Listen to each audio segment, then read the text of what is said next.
Hello hi welcome back to Pranati ಅಡುಗೆ ಮನೆ YouTube channel guys. ನಾನಿವತ್ತು ಮನೇಲಿ ಕಬಾಬ್ನ ಪ್ರಿಪೇರ್ ಮಾಡಿದ್ದೀನಿ ನೋಡಿ. ನಾನು ಯಾವುದೇ ರೀತಿ ರೆಡಿ ಕಬಾಬ್ ಪೌಡರ್ನ ಯೂಸ್ ಮಾಡಿಲ್ಲ, ನಾನೇ ಓನಾಗಿ ಹೋಮ್ ಮೇಡ್ ಮಾಡಿರೋದು ನೋಡಿ.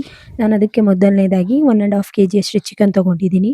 ಶುಂಠಿ, ಬೆಳ್ಳುಳ್ಳಿ, ಪುದೀನ ಮತ್ತು ಸ್ವಲ್ಪ ಬಿಸಿನೀರಲ್ಲಿ ನೆನೆಸಿಟ್ಟಿರೋ ಬ್ಯಾಡಗಿ ಮೆಣಸಿನ್ಕಾಯಿ, ಕೊತ್ತಂಬರಿ, ಚಕ್ಕೆ ಲವಂಗ ಮೆಣಸು ಮತ್ತು 3 ಹಸಿ ಮೆಣಸಿನ್ಕಾಯಿ, 2 ಮೊಟ್ಟೆ, ಆಮೇಲೆ ಒಂದು ಮಿಕ್ಸರ್ ಜಾರ್ಗೆ ಚಕ್ಕೆ ಲವಂಗ ಮೆಣಸನ್ನು ಹಾಕ್ತಾಯಿದ್ದೀನಿ, 3 ಮೆಣಸಿನ್ಕಾಯಿ, ಕೊತ್ತಂಬರಿ, ಪುದೀನ, ಶುಂಠಿ, ಬೆಳ್ಳುಳ್ಳಿ, ನೆನೆಸಿಟ್ಟಿರೋ ಬ್ಯಾಡಗಿ ಮೆಣಸಿನ್ಕಾಯಿ, ಅದಾದಮೇಲೆ ಸ್ವಲ್ಪ ಉಪ್ಪು ಹಾಕಿ ರುಬ್ಕೊಂಬರ್ತೀನಿ ನೋಡಿ. ಮಸಾಲೆ ರೆಡಿಯಾಗಿದೆ. ಇವಾಗ ಚಿಕನ್ಗೆ 2 ಮೊಟ್ಟೆನ ಆ್ಯಡ್ ಮಾಡಿ ನೀಟಾಗಿ ಮಿಕ್ಸ್ ಮಾಡಿ ಕಲಿಸ್ಕೊತಾ ಇದ್ದೀನಿ.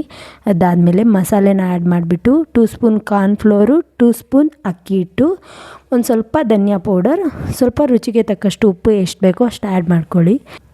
ಫೈನಲಾಗಿ ನಾನೊಂದು ಲಿಂಬೆಹಣ್ಣಿನ ಜ್ಯೂಸನ್ನ ಆ್ಯಡ್ ಮಾಡಿಕೊಂಡು ನೀಟಾಗಿ ಕಲಿಸ್ಬಿಟ್ಟು ಒಂದು 5 ನಿಮಿಷ ಮ್ಯಾರಿನೇಟ್ ಆಗೋಕ್ಕೆ ಬಿಡ್ತೀನಿ. ಅದಾದಮೇಲೆ ನಾನು ಒಂದು ಕಡಾಯಿಗೆ ಆಯಿಲ್ನ ಆ್ಯಡ್ ಮಾಡಿಬಿಟ್ಟು ಮೀಡಿಯಮ್ ಫ್ಲೇಮಲ್ಲೇ ಆಯಿಲ್ ಬಿಸಿ ಮಾಡ್ಕೊತಾ ಇದ್ದೀನಿ.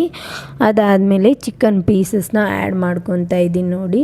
ಮೀಡಿಯಮ್ ಫ್ಲೇಮಲ್ಲೇ ಫ್ರೈ ಮಾಡ್ಕೋಬೇಕು ಚೆನ್ನಾಗಿ ಚಿಕನ್ನ. ನೀವು ಒಂದ್ಸಲ ಮನೇಲಿ ಇದೇ ಥರ ಹೋಮ್ ಮೇಡ್ ಕಬಾಬ್ನ ಮಾಡ್ಕೊಳ್ಳಿ ಮನೇಲಿ, ತುಂಬ ಚೆನ್ನಾಗಿರುತ್ತೆ, ಟೇಸ್ಟಿಯಾಗಿರುತ್ತೆ ನೋಡಿ. ಸ್ವಲ್ಪ ಕರಿಬೇವನ್ನ ಹಾಕಿಬಿಟ್ಟು ಇವಾಗ ಕಬಾಬ್ ರೆಡಿಯಾಗಿದೆ ಫೈನಲಾಗಿ.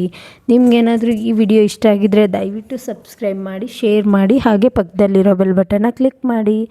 ಹಾಗೆ ನಿಮ್ಗೇನಾದರೂ ಬೇರೆ ರೆಸಿಪಿ ಬೇಕು ಅಂದರೆ ಕಮೆಂಟ್ ಮಾಡಿ. Thank you guys, thank you so much.